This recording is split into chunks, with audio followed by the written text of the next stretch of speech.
This happened to me while I was working at a hotel. This hotel mainly serves Japanese guests. The hotel business is good. There are always many Japanese tourists and business travelers who come to stay here.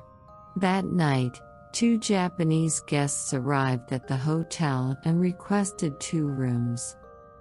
It was already very late. I quickly checked them in and gave them the room cards. The 2 guests gladly took their room cards and headed to their respective rooms.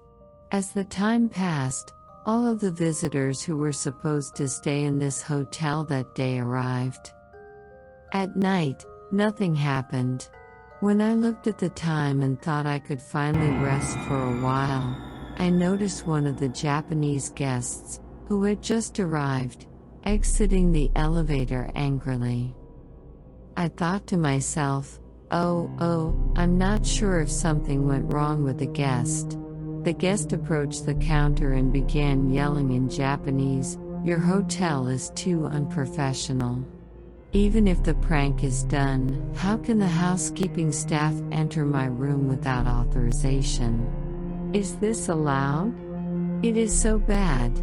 I was puzzled when I heard this. I had no idea what the guest was talking about. I tried to reassure the guest and asked him what had happened. The guest said that when he first entered the room, he noticed a note on the table with the phrase "Please look to the window" written on it. The guest thought that it might be a prank by the housekeeping staff, so he ignored it and went to take a shower. When he got out of the shower, he inadvertently glanced at the note paper, which seemed to have new writing on it. He found it strange, so he stepped forward and took a closer look. A new text appeared on it. "Why don't you look at the window? It's okay, I'm already in the room." The guest was furious as soon as he saw it.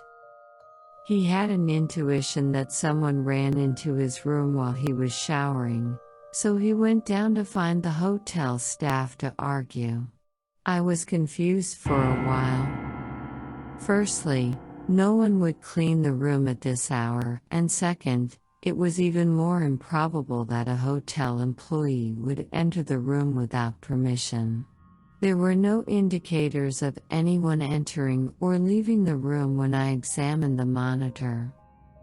I followed the guest to the room to double-check, and I saw the message on the table.